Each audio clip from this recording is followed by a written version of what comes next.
My legs ached and my lungs burned. I raced up the mountain. My legs ached and my lungs burned as I raced up the mountain.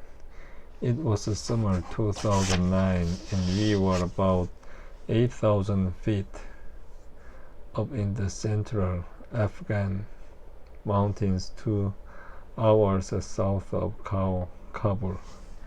After the Philips rescue, we returned home, trained for several months, and then deployed on schedule to Afghanistan. I could see the infrared laser from the aerial drone attacking the movement of 8 fighters. I could see the infrared laser from the aerial drone attacking in the movement of 8 fighters who ran out of the target compound when we arrived. Our team told off after them as soon as the helicopter ramp hit the ground. Alpha team has visual on squatters. Squatters was all I heard Philip say over the radio. I could see the infrared laser from the aerial drone attacking the movement of 8 fighters who ran out of the target compound when we arrived. The fighters were headed for a ridge line 300 meters north of the compound. We were trying to cut them off while the rest of the troop took down the compound. As we closed on this position, I looked back to see Pierre and the rest of the team closed behind. It was our first mission on this deployment, and we were still getting used to the altitude.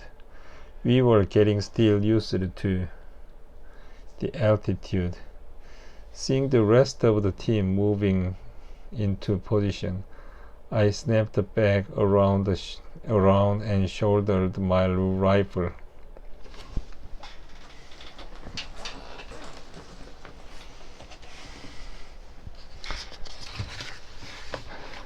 I could see the infrared laser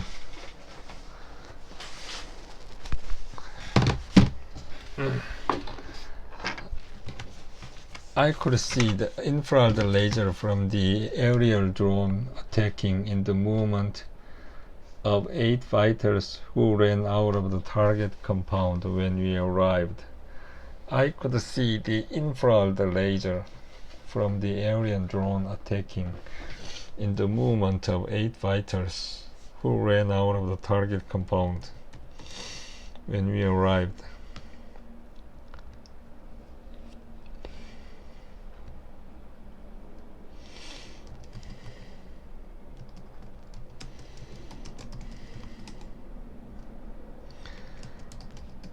I could see the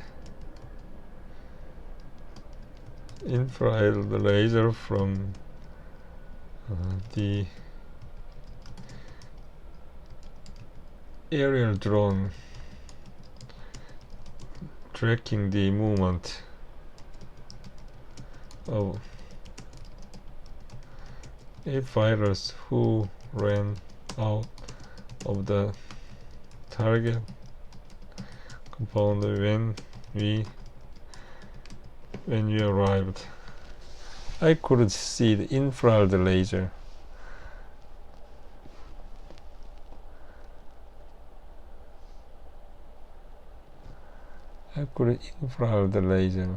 the aerial drone attacking in the movement of 8 fighters who ran out of the target compound when our team tore off after then as soon as the helicopter ramp hit the ground.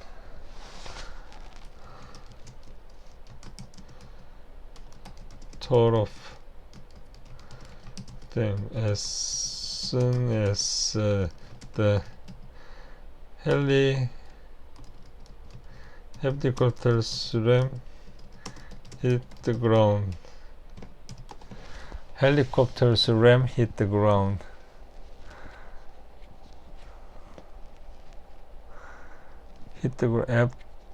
Tail off. It was summer 2009. We were about 8,000 feet up in the air, central Afghan. 2 hours after Philip's rescue, we returned home.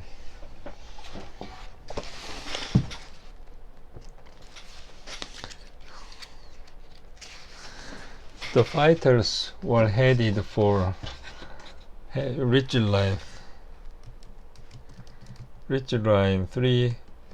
300 meters north of the compound.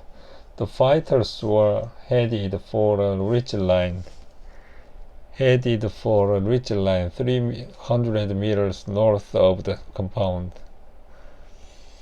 We were trying to cut them off while the rest of the troop took down the ground. As we closed on this position, I looked back to see Philip and the rest of the team close behind.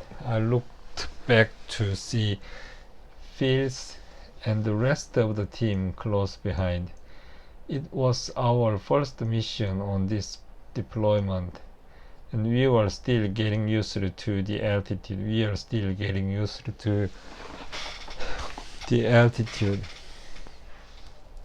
Seeing the rest of the team moving into position, I snapped the bag around and shouldered my rifle.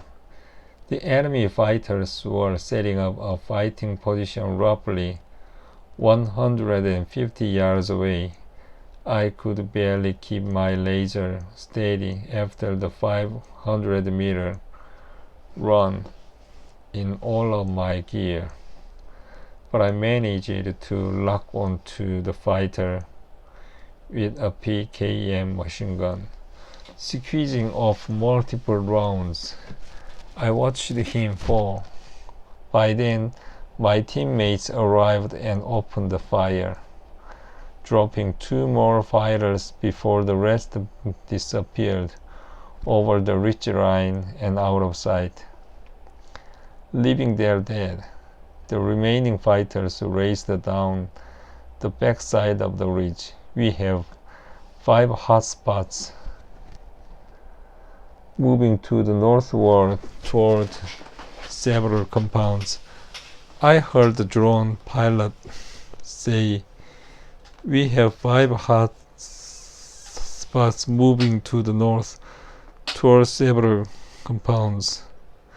I could see the laser from the drone moving down the backside of the hill. Phil gave the team a nod, and we were off on another dead sprint to close the distance. As we crested the top of the ridge line, we slowed down, careful not to rush into a hasty ambush. I saw 3 bodies lying there, one with the machine gun and one with RPG. We were lucky to take out their 2 biggest guns in the first seconds of the fight. The dead fighters were dressed in baggy shirts and pants and black cheetahs, hip-hop Puma-like sneakers worn by Taliban fighters. It was a running joke in the squadron that if you wore black cheetahs in Afghanistan, you were automatically suspect. I've never seen anyone A Taliban fighter in those sneakers. Running joke. It was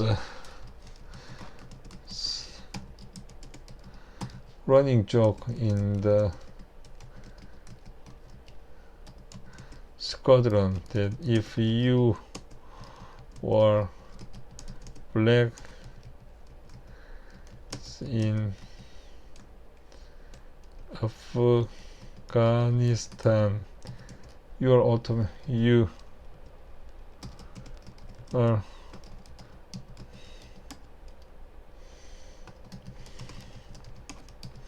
you're automatically suspect cheetahs.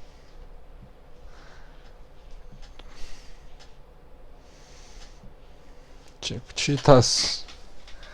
From the ridge line, we could see the surviving fighters tearing down the black side of the hill. Phil snatched the RPG lying next to one of the dead fighters and fired it at the group as they ran off. The rocket landed nearby, and the shrapnel peppered the fighter as they ran. Dropping the launcher, he turned to me over the radio. We were getting calls about close air support, or CAS. An AC-130 gunship was circling above us. CAS is coming on station. Neil literally screamed at me from 2 feet away. The RPG had knocked out his hearing. I can hear you, and I said, stop screaming. For the rest of the night, I could hear Phil before I saw him. Every word out of his mouth came in a scream. We watched from the ridge line as the AC-130's 20mm cannon pounded the fighters, sending the combat assault dog, which Phil had nicknamed the hair missile, ahead. We spent the rest of the night chasing down the remaining fighters. All of them were either mortally wounded or dead. Sending the combat assault dog and 아빠들의 덴탈콘 준 적 있어요? 아빠는 안 줬는데 하나 줘? 덴탈콘 Phil had nicknamed the hair missile ahead. We spent the rest of the night chasing down the remaining fighters. All of them were either mortally wounded or dead. Phil and another assaulter chased the fighter into one of the compounds, while the rest of us started to clear a field of waist-deep gates. The AC-130 was reporting more hotspots. We launched the hair missile and he locked on the scent of a fighter about 50 feet to my right. I could hear the fighter starting screaming as the dog attacked it. Calling the dog off, the assaulters threw hand grenades into the ditch, where the fighter waited to ambush us. As they moved up to clear the ditch, I started to move forward. Even under my night vision goggle, it was difficult to see. The grass was thick and hard to walk through. Behind me, I could hear intermittent gunfire, as Phil and another assaulter were in a firefight with a barricade shooter in one of the compounds. My gun was up and I tried to use my laser to illuminate a path through the glass.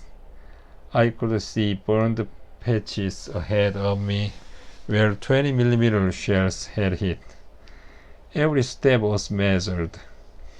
I saw a dark shadow at my feet, underneath my night vision goggles. I lifted my foot to step on it, assuming it was a log and branch. When I heard the man gasp, I jumped back and opened the fire. It scared the shit out of me. Taking a second to confirm, I didn't actually shoot myself. I got my nerve under control. I moved up to search the body. He must have been dead before I got there. The weight of my foot on his chest forced the air out of his lung. The body was signed from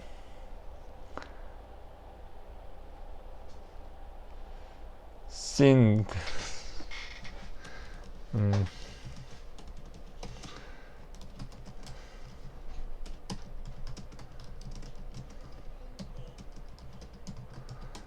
The body was signed from the 20mm round.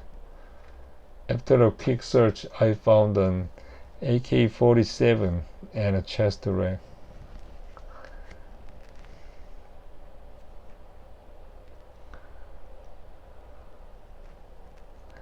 The body was signed. The body was signed on his chest from the 20mm rounds. 20mm rounds. 20mm rounds.